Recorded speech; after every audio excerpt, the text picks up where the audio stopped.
In this video, autumn migration's really hotting up, with 2 American shorebirds, one giving us a real runaround, and one little wading bird that gave us amazing views.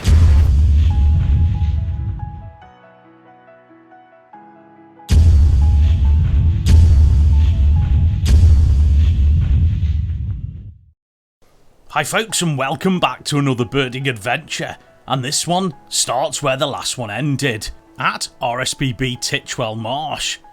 The previous evening, we'd come here and got 2 new birds for our year list, Caspian gull and yellow-legged gull. But before we left the area, I wanted one last look around. Good morning folks, it's really early. We parked just a few minutes walk away from Titchwell where we were last night looking at some cool gulls. I wanted to have another walk round before we head off. Kaylee's still asleep, but she'll catch up with me in a bit. Let's see what we find.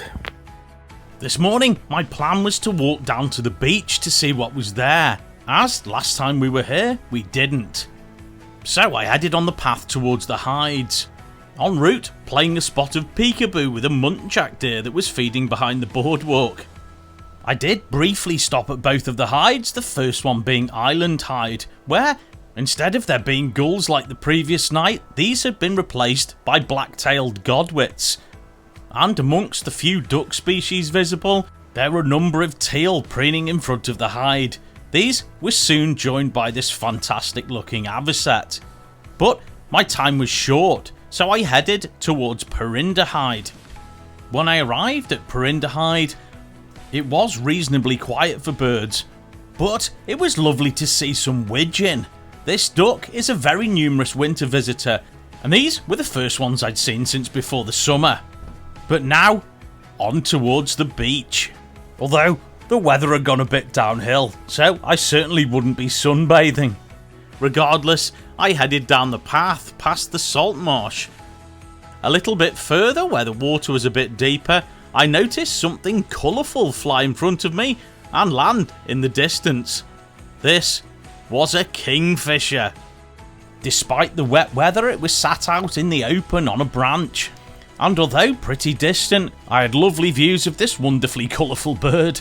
Kingfishers are always a joy to see, and although I would have liked to have stayed longer to watch it, I was getting soaked.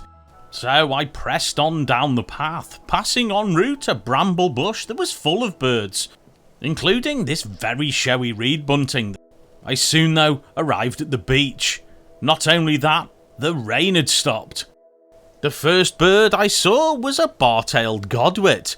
This wasn't the only one I was going to see, but this one was high up on the beach, really close to me, feeding amongst the sands and shells. This species is not a UK breeder, but do visit UK shores after breeding season, with good numbers spending the winter here. Generally, bar-tailed godwits prefer marine habitats, more commonly seen on the tide line, whereas the similar black-tailed godwit is more often seen in freshwater habitats. Amongst the many bar-tailed godwits, there was quite a good number of oyster catchers, and a species I always find incredibly entertaining, the sanderling.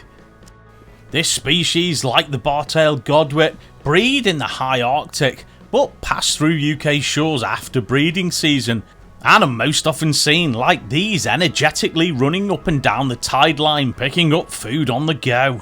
As I walked further, I passed a heap of concrete and bricks. This is the demolished remains of a World War II control tower, being manned now by a pair of turnstone. Looking out to sea, I noticed a shape bobbing around in the distance. When I focused in on it, it was a red-throated diver, and this one was sporting almost all of its breeding plumage. This species do breed in Britain, but are restricted to the north and west of Scotland. Although the breeding population is reasonably small, only about 1,300 pairs, this number increases more than tenfold in the winter, where they can be seen almost anywhere around the coast of the UK. It was now time to head back the way I came along the beach and then back into the main part of the reserve and hopefully catch up with Kaylee. Hey folks, I've got to say that trip to the beach was well worth it. There was loads there, loads of wading birds and an amazing red-throated diver, which was stunning to see. Right, back to it. Almost as soon as I left the beach and headed up the path, I caught up with Kaylee. We started making our way back towards Island Hide, stopping just before the hide as some of the bushes in front of it were teeming with small birds. The most abundant of these birds by far was the long-tailed tit. Although very beautiful with their pink, white and black plumage and super cute faces, they were moving really fast through the branches and were a bit of a challenge sometimes to get the camera on them. These long-tailed tits weren't on their own. The flock was joined by a few blue tits and quite a good number of chiffchaffs, a warbler species that is spending the winter in the UK in increasing numbers. Now the next bird I saw in the flock that caught my eye, but was being extremely elusive, seemed to me to be a lesser whitethroat. Later on, when we chatted to one of the wardens, he said that on the previous day there'd been an eastern subspecies of lesser whitethroat in the same bushes. See what you think. In any case, we couldn't count this on our year list as a separate species, but it's a subspecies we'd never seen before. Excellent. Now though, our time here was up and we had to head back to the van, as there was somewhere we wanted to visit on the way home. Hey folks, we've stopped on our travels. Kaylee's just about to catch me up. We're in Cambridgeshire to see a bird that's an American visitor, a wading bird that we have seen this year, so we can't add it onto our year list, but is a bird I particularly like. So we're going to try and find a lesser yellowlegs, so stick with us for that. The lesser yellowlegs have been seen by some quarry pits, and to get to them it was about a 10-minute walk down a grassy path. Kaylee would soon follow me. En route I saw a chiffchaff, a kestrel in the distance, and another bird that was so quick it evaded my camera.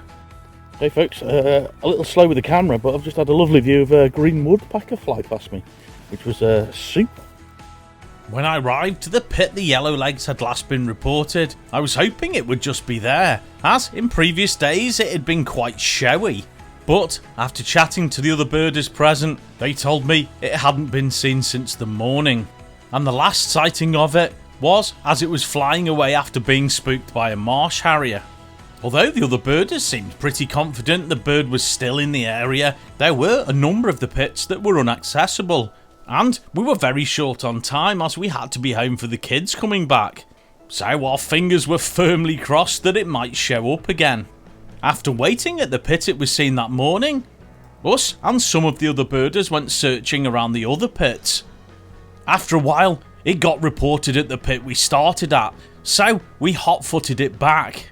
En route though, meeting some other birders that were coming in the other direction, saying the bird had just flown towards us. Well, it must have gone right over our heads. So we headed back, still not being able to find it, although we did get some lovely views of this hobby hawking over the pits catching dragonflies. Still, no yellowlegs though, until it flew back in the other direction again. This bird was really giving us the runaround, whilst it was doing a fly around. This visit had become far more energetic than we'd anticipated. Regardless, when we got back to the original spot it had been seen that morning, it was there. It was a little distant, but we'd finally caught up with our yellowlegs, and the second one of this amazing American shorebird we'd seen this year so far. It was walking on the bank in the far corner of the pit, feeding, and was occasionally associating with a greenshank. Now, if you've been watching our channel for a while, you'll know that the lesser yellowlegs has appeared a few times, mainly on account of the long-staying individual that spent nearly a year at Frampton Marsh in Lincolnshire, showing up in September 2023 and staying until the start of August 2024. We saw it a few times and got some absolutely breathtaking views of this stunning little American visitor. The only other lesser yellowlegs we've seen was early this year, when we saw one at Pennington Marshes in Hampshire. So this is only the third time we've ever seen this species, which makes it pretty exciting. This species breeds in Alaska and Canada, and winters in the southern states, Central and South America, but can be seen almost anywhere in the United States on migration. In the UK, it's a rare but annual visitor, with records each year ranging from just a few into double figures. And thankfully today, this bird had showed just in the nick of time before we had to leave. So not a wasted detour. Later on in the video, I go looking for another American shorebird. One, again, that we have seen this year, but only briefly and very distant. So stick around to see how I get along with that. Now though, it was time to head back to the van. Hey folks, Kaylee's gone ahead. I am out of breath, obviously out of shape. We've been running up and down between two pits because the yellowlegs has kept relocating to the pit we weren't at. But finally we got it. It wasn't close as I'd hoped, but it was nice. It was associating with a green shank. But another lovely bird. Not one for the ear list as we've had one already, but a great bird to see. What next?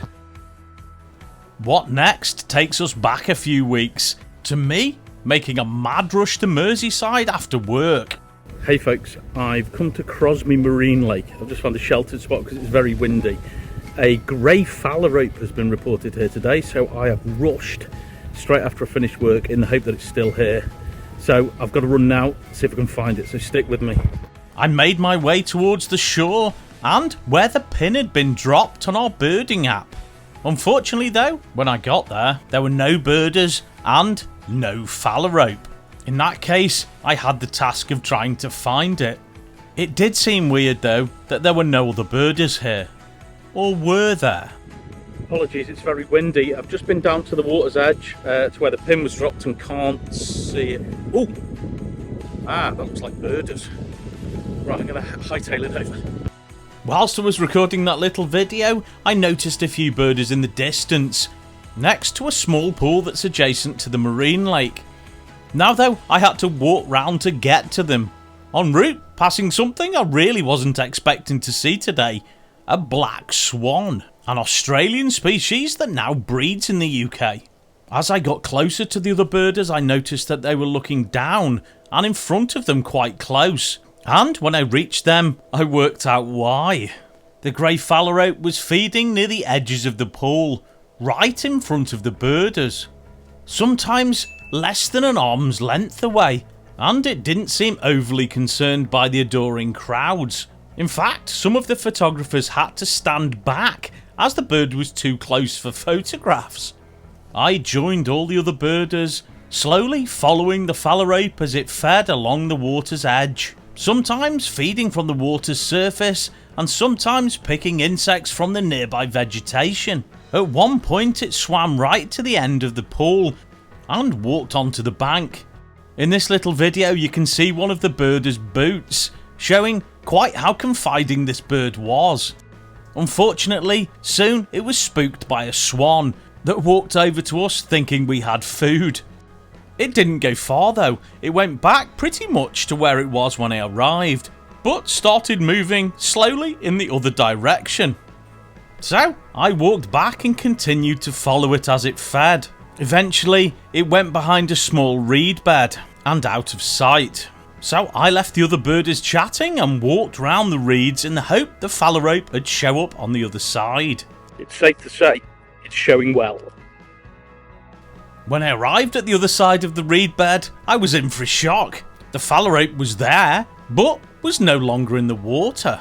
It was now feeding on the bank. I stood still as a statue, hoping not to spook it. When I did finally move, I moved slowly and made sure I didn't get too close. Luckily, the phalarope didn't seem too bothered and continued feeding, giving me some truly amazing views of this bird. Now, this is the third time I've seen this species, and each time it was reasonably confiding. But these views were something else. The grey phalarope is an Arctic breeder, but visits the UK either on migration or sometimes in the winter. And like other phalarope species, have reversed gender responsibilities, with the female being more colourful and the male doing most of the parenting duties. In America, this species is called the red phalarope on account of their red breeding plumage. By autumn and winter, when they're most likely seen in this country, they've molted out into this grey colour, hence why we, in the UK, call them the grey phalarope. In the UK, there's usually about a couple of hundred records per year, but this year, there seems to have been a bit of an influx. So when this individual was reported this close to home, I couldn't pass up coming to see it, and I'm so glad I did. Seeing this wonderful bird this close is just incredible and a genuine privilege. I happily watched it for quite a while, but eventually I did have to tear myself away and head back home. A few days later, there was another after-work rush, this time to the River Clwyd in Rhyl. Hey folks, I've come to Rhyl this afternoon looking for a species we have got on this year's year list, but the last time I saw it, it was a little speck in the distance. An American visitor, a Pectoral sandpiper. It's been reported most of the day whilst I've been at work, and I've come now. Although I've just had a message from a fellow birder saying it hasn't been seen in about 40 minutes. Anyway, I'm going to head down and see if we can find it. So stick with me. The path takes you down past a few fields, some complete with flocks of grey-lag geese, on towards the riverbank. En route, I did see this unusual species of bird. That appeared to be a ground feeder. When I arrived at the riverbank, I bumped into another birder who also hadn't seen the Pectoral sandpiper, and I noticed a few potential challenges. Hey folks, I've just climbed up down a bank to try and get some shelter because it's really windy. I've just got here and yes, it's blowing an absolute gale and the sun is against me on the bank that the Pectoral sandpiper was seen a couple of hours ago. I'm going to persevere just in case I do find it. So stick with me and cross your fingers. Despite these high winds and the bad light, I walked down the river to the last place the Pectoral sandpiper had been seen. That was now over an hour ago. En route, I did see some birds. There were quite a few feeding on the mud, including a number of shelduck and quite a few redshank. Next to the path, I noticed a wheatear, a bird that will soon be migrating to Africa. Getting footage of this was a real challenge. I ended up lying on the floor to try and steady the camera. When I got to the spot the Pectoral sandpiper had last been seen, it wasn't there, or I certainly couldn't see it. I walked a little bit further up the bank, but all I could find was this little egret, so headed back to the original spot. At this point, two other birders turned up. They decided to look nearer where I'd just seen the little egret, but we could still see each other, and agreed to wave if we got a sight of our target bird. The longer I stayed, the more waders started to show up. I was a little encouraged. The challenge now was trying to get a positive ID if it did show up, as every bird on the far bank was a silhouette. So I was scrutinising every redshank that landed in front of me, and worrying if I did see the Pectoral sandpiper, how shaky the footage would be. Another half an hour or so passed, with no confirmed sightings. I was really starting to lose hope. That was until one of the other birders started waving furiously. He'd found the Pectoral sandpiper. It was in between where I was standing and where I went before and saw the little egret. It was feeding on the bank amongst some of the godwits. But almost as soon as I'd got my first little bit of footage, the sandpiper and all the godwits flew. Luckily though, they didn't go far, just a little bit up the river. So we rushed and soon caught up with it. Now, although this isn't a new bird for our year list, as I saw one earlier in the year at Corsdaiga on Anglesey, the views here are much better. That bird was incredibly distant, and there was an awful lot of heat haze. So, even though today was really windy and the sun was against me, I was happy to see this bird that much closer. This species breeds in the far north of Canada, Alaska and eastern Siberia, and these birds winter in South America, some of the Pacific Islands, New Zealand and southeast Australia. Although in the UK it's a scarce visitor, it is the most common American shorebird to be seen in the country, with yearly records averaging anywhere between 50 and 100 sightings. We've seen this species around half a dozen times. Fascinatingly, Pectoral refers to the inflatable air sacs on the throat of the breeding male birds. They use this during display flights to let out a bizarre hooting sound.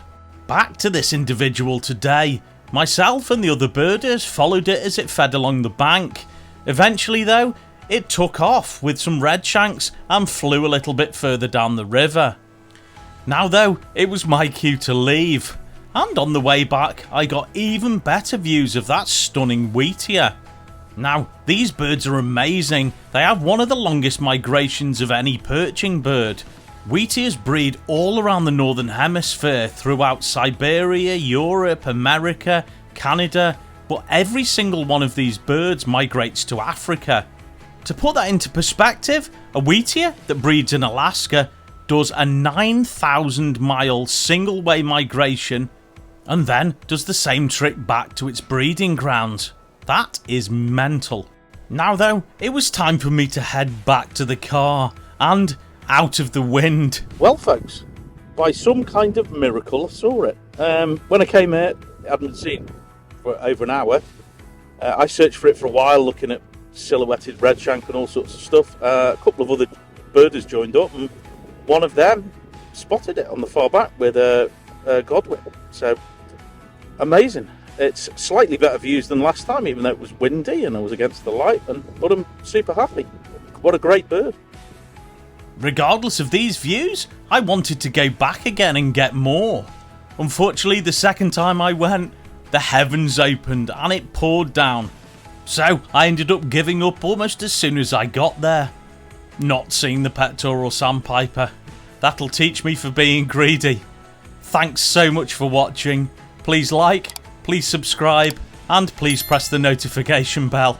We'll see you on the next adventure.